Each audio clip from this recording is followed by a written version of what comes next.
সবচেয়ে দুর্ভাগ্যজনক যে ব্যাপারটি এমনই ঘটনা ঘটেছে এই ক্যাপাসিটি পেমেন্টের ক্ষেত্রেও বাংলাদেশে আনার পরে সেটি হচ্ছে তার অপপ্রয়োগ এমনভাবে হয় যেটি আসলে ভালো তো থাকেই না, বরং এমনভাবে হয়ে যায় যেটি আসলে মানুষের ক্ষতির কারণ হয়ে দাঁড়ায়।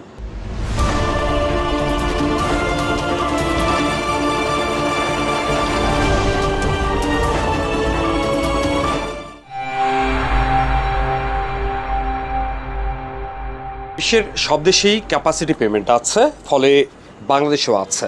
অর্থাৎ ক্যাপাসিটি পেমেন্ট জিনিসটা আন্তর্জাতিকভাবে স্বীকৃত একটি বিদ্যুৎ কেন্দ্রের জন্য মডেল বা থিওরি।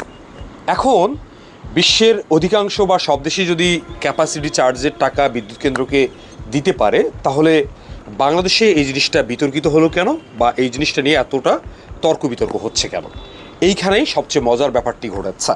দেখুন, যে সবচেয়ে দুর্ভাগ্যজনক যে ব্যাপারটি সেটি হলো আন্তর্জাতিকভাবে অনেকগুলো স্বীকৃত জিনিস আছে যেগুলো সেই সব দেশে খুব ভালোভাবে কাজ করলেও একই জিনিস বাংলাদেশে আনার পরে সেটি হচ্ছে তার অপপ্রয়োগ এমনভাবে হয় যেটি আসলে ভালো তো থাকেই না, বরং এমনভাবে হয়ে যায় যেটি আসলে মানুষের ক্ষতির কারণ হয়ে দাঁড়ায়। তো এই জিনিসটা বরাবরই বাংলাদেশে হয়, এমনই ঘটনা ঘটেছে এই ক্যাপাসিটি পেমেন্টের ক্ষেত্রেও।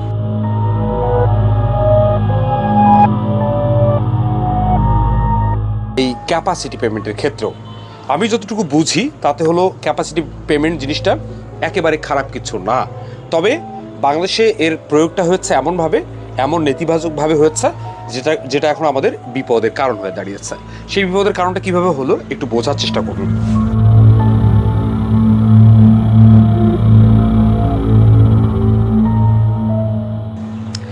যখন সরকার এই যে বিদ্যুৎ কেন্দ্রের ক্যাপাসিটি পেমেন্ট দেওয়া শুরু করলো, মানে এই বিদ্যুৎ কেন্দ্রটা স্থাপনের বিপরীতে যে খরচ হয়েছে সেই খরচের টাকাটা সরকার বিদ্যুৎ কেন্দ্রের যে মেয়াদ সেই মেয়াদে পরিশোধ করে দেওয়ার জন্য যে একেবারে আনকন্ডিশনাল করলো বা প্রতিশ্রুতি দিল, তখন যে ঘটনা ঘটেছে বিদ্যুৎ কেন্দ্রের মালিকরা যে অভিযোগটা সবচেয়ে বেশি আছে বাংলাদেশে সেটি হলো এই সুযোগটাকে কাজে লাগিয়েছে বিদ্যুৎ কেন্দ্রের মালিকরা। তারা বুঝতে পারলো যে বিদ্যুৎ কেন্দ্র স্থাপন করলেই হবে, বিদ্যুৎ যদি উৎপাদন নাও করি তবুও আমি সরকারের কাছ থেকে টাকা পাবো।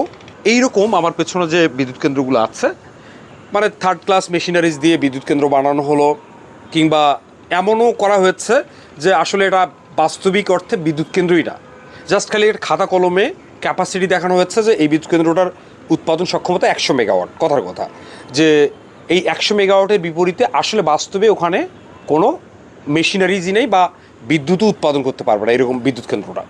তো সরকারকে দেখাইছে যে এটা 100 মেগাওয়াটের বিদ্যুৎ কেন্দ্র, তারপরে সরকারের কাছ থেকে মানে হাজার হাজার কোটি টাকার যে ক্যাপাসিটি পেমেন্ট, মানে ওই বিদ্যুৎ কেন্দ্রের যে সক্ষমতা সেই সক্ষমতার যে বিপরীতে যে টাকা সেই টাকাটা সরকার মানে ব্যবসায়ীরা নিয়ে গেছে।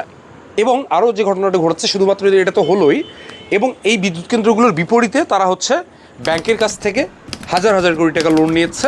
এরকম অনেক ব্যবসায়ী আছে, সবাই না, অনেক ব্যবসায়ী আছে যারা বিদ্যুৎ কেন্দ্রের বিপরীতে ব্যাংক থেকে ঋণ নিয়েছে, সেই ঋণের টাকাটাও শোধ করে নেই।